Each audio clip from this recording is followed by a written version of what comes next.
अब इसको हम लोग एक डायग्राम से समझते हैं। यह है प्रॉफिट टू इनकम और यह इन्वेस्टमेंट टू इनकम या सेविंग टू इनकम। अब प्रॉफिट टू इनकम और इन्वेस्टमेंट टू इनकम में डायरेक्ट रिलेशनशिप है, ओके, क्योंकि प्रॉफिट इन्वेस्टमेंट का फंक्शन है, ये अपन ने पीछे देख लिया। और चूंकि इन्वेस्टमेंट एक्सोजीनियस है यानी कि आउटसाइड फैक्टर है, इसलिए इसको इंडिपेंडेंट माना है अपन लोगों ने, है इंडिपेंडेंट। तो सपोज ये लाइन शो कर रही है इन्वेस्टमेंट एट इनकम y0 और इस पे सेविंग कितनी है, सेविंग है ये red line at income y0। तो जहां ये मिल रहे हैं ई पॉइंट पे, दैट इज इक्विलिब्रियम पॉइंट, यहां पर जो प्रॉफिट मिल रहा है हमको इस पी लाइन में, ये है हमारा वो प्रॉफिट जो स्थिर है, स्टेबल है। ये स्टेबल पॉइंट है इक्विलिब्रियम का, जहां हमारी सेविंग और इन्वेस्टमेंट बराबर हो रहे हैं और हमें प्रॉफिट भी हो रहा है। अब प्रॉफिट हो रहा है तो प्रॉफिट के बाद हम क्या करेंगे, इन्वेस्टमेंट ज्यादा कर देंगे, यानी हमारा इन्वेस्टमेंट ज्यादा हो जाएगा क्योंकि हमको इनकम दूसरी मिल गई है। पहले ये इनकम थी हमारी y0, अब हमारी इनकम y1 हो गई है, तो नई इन्वेस्टमेंट हम करेंगे, इन्वेस्टमेंट इस इन्वेस्टमेंट से बढ़ा देंगे। क्यों होगा ऐसा, क्योंकि हमारा SC ज्यादा है SW से, ये मानकर चला जा रहा है। कैल्डोर के मॉडल में SC यानी propensity to save of capitalist is more than propensity to save of workers, यानी कि कैपिटलिस्ट की सेविंग ज्यादा है और वर्कर्स की कम है। जब वो लोग ज्यादा सेव करेंगे तो ज्यादा इन्वेस्ट करेंगे और ज्यादा इन्वेस्ट होगा तो इसका मतलब है इन्वेस्टमेंट की लाइन ऊपर आ जाएगी, लेकिन सेविंग तो उतनी ही हो रही है जितनी पहले हो रही थी। तो इस ई पॉइंट को इधर शिफ्ट होना पड़ेगा E1 पे। तो होगा क्या कि अगर सेविंग कम हो रही है और इन्वेस्टमेंट ज्यादा हो गया है तो इसका मतलब है अब इनकम ज्यादा होने वाली है और सेविंग तो कम है, तो इसका मतलब है उस ज्यादा इनकम में से कम सेविंग होगी और ज्यादा कंजम्पशन होगा। और जब ज्यादा कंजम्पशन होता है तो क्या होता है, डिमांड बढ़ जाती है चीजों की, और डिमांड जब बढ़ेगी तो प्राइस ऊपर आ जाएगी, यानी इन्फ्लेशन आ जाएगा। और इस तरीके से अगर हम बढ़ते गए तो प्राइस तो बहुत ऊपर उठ जाएगी, नो डाउट कि आपके प्रॉफिट की लाइन भी शिफ्ट होती जाएगी। लेकिन ये तो ठीक नहीं है कि प्राइस बढ़ती जाए, इन्फ्लेशन वाली स्थिति आ जाए, क्योंकि हमको जो प्रॉफिट वाली लाइन चाहिए वो ये है स्टेबल, ये रेट ऑफ प्रॉफिट हमको चाहिए एज पर आवर इनकम।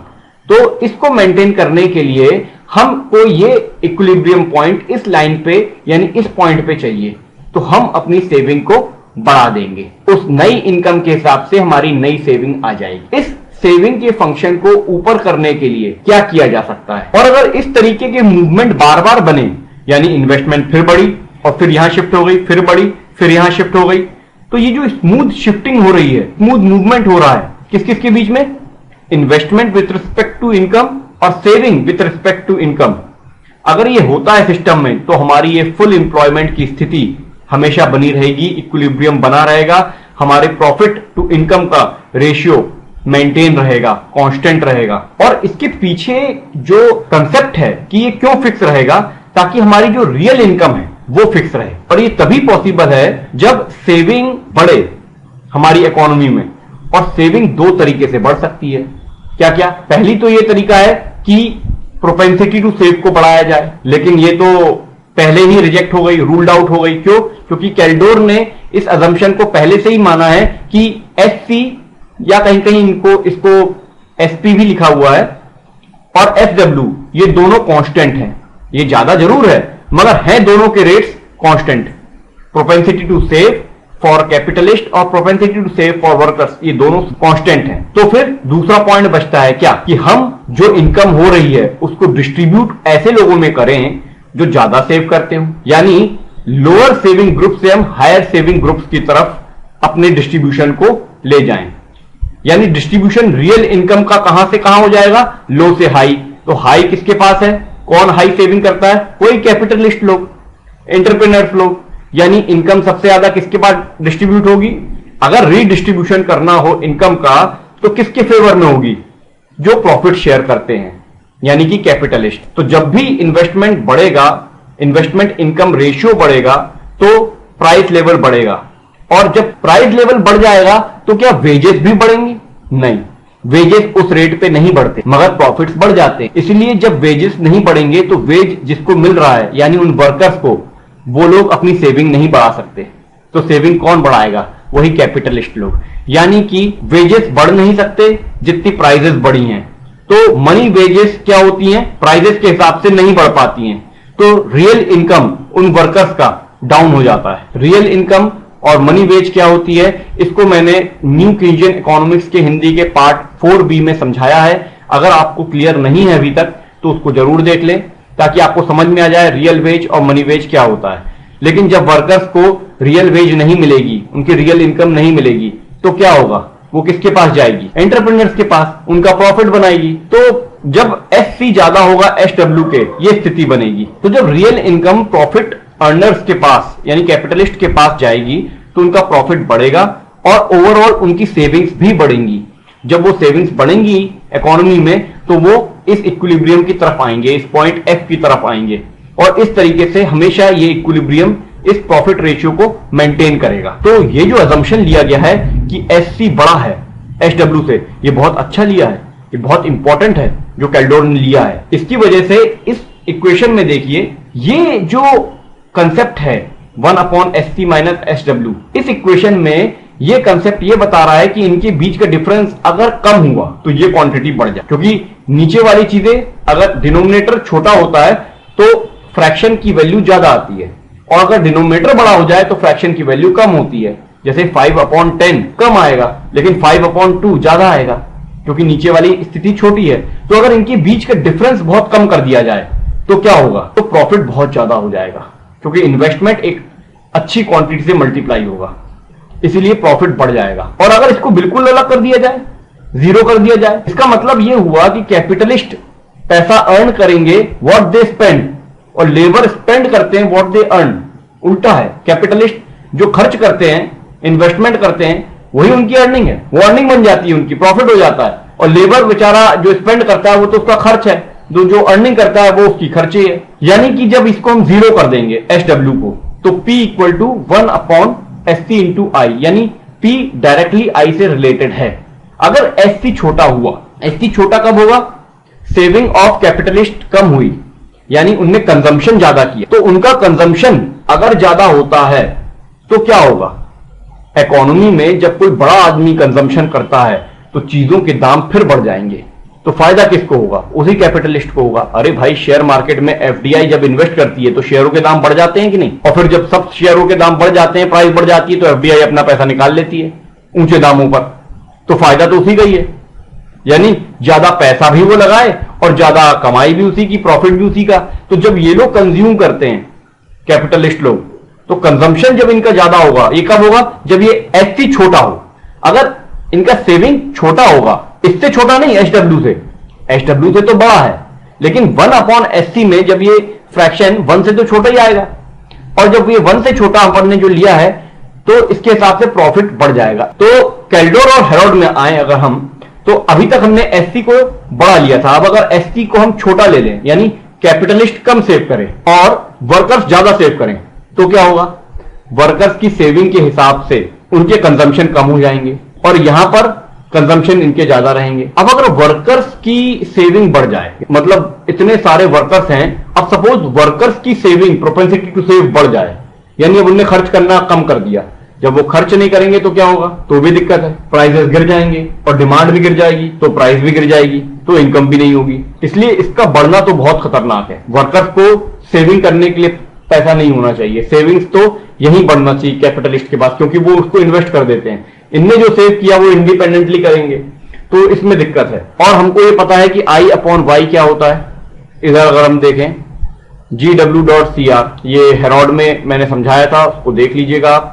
इसकी वैल्यू हम यहां पुट कर देते हैं, तो P/Y equal to 1/SC into I/Y की जगह आ जाएगा GW.CR। इसका मतलब ये है, प्रॉफिट का शेयर जो है इनकम में, वो डिटरमाइन किया जाता है, पता लगाया जाता है सेविंग्स का प्रॉफिट में कितना % शेयर है, ग्रोथ रेट क्या है GW, और कैपिटल आउटपुट रेशियो क्या है। तो ये जो पहली चीजें हैं, यानी कि सेविंग्स और GW, ये तो कांस्टेंट है, ये एक पर्टिकुलर रेट से ही बढ़ेंगी। तो प्रॉफिट डिटरमाइन करने के लिए हमको कैपिटल कोएफिशिएंट यानी CR पर ध्यान देना होगा। इसलिए कैल्डोर ने बहुत अच्छी चीज इंट्रोड्यूस की है यहां पर, वो है टेक्निकल प्रोग्रेस फंक्शन।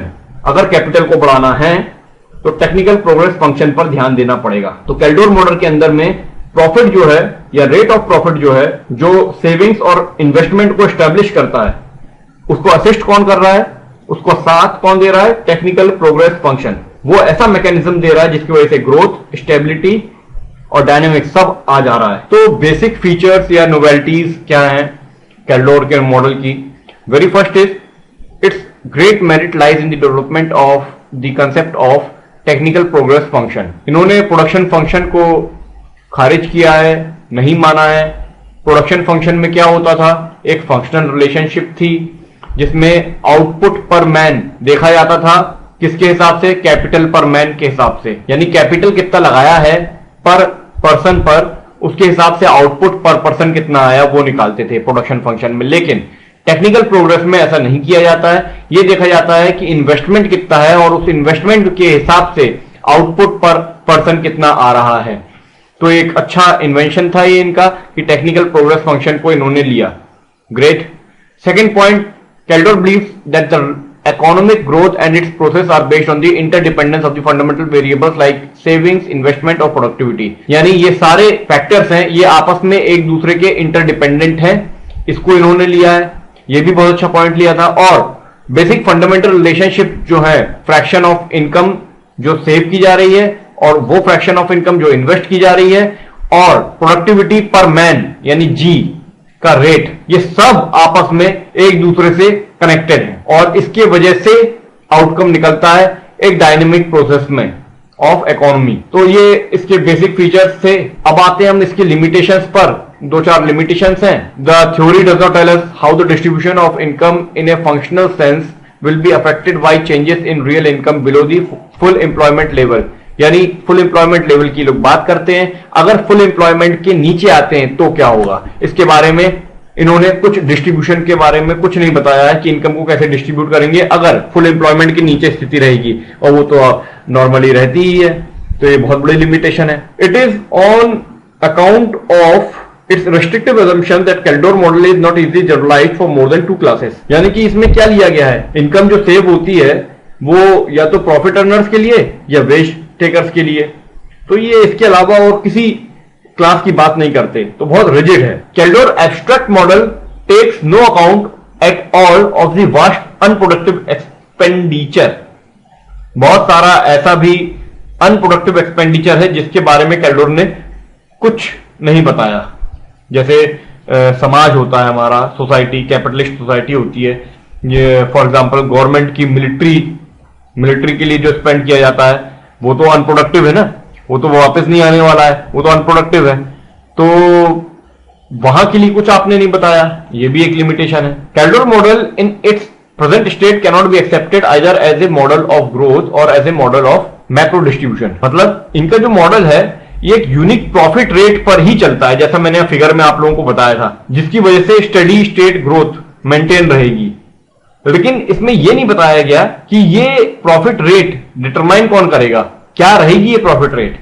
वास्तव में ये तो बताया नहीं गया, बस एक प्रॉफिट रेट के बारे में बता दिया है। तो ये बहुत बड़ी शॉर्टकमिंग है इस मॉडल की। यानी इसमें कुछ और ऐड होना चाहिए, कुछ ऐसी सप्लीमेंट्री चीज इसमें ऐड होना चाहिए जो इस इनकम डिस्ट्रीब्यूशन को थोड़ा और अच्छा बनाए। बाद में पैसिनेटी ने जो मॉडल दिया है वो हम इसके बाद डिस्कस करने वाले हैं, क्योंकि कैल्डोर का ग्रोथ मॉडल हम उसके बाद करेंगे, क्योंकि पैसिनेटी थोड़ा इनके डिस्ट्रीब्यूशन पर डिपेंडेंट है। तो इसके बाद हम पैसिनेटी का ग्रोथ मॉडल करेंगे, फिर उसके बाद कैल्डोर के ग्रोथ मॉडल पे आएंगे जो 1962 में उन्होंने दिया था। His distribution mechanism through what has been described above as Kaldor effect has been criticised. इनके डिस्ट्रीब्यूशन मैकेनिज्म को भी क्रिटिसाइज किया गया, जिसको कैल्डोर इफेक्ट कहते हैं। क्यों?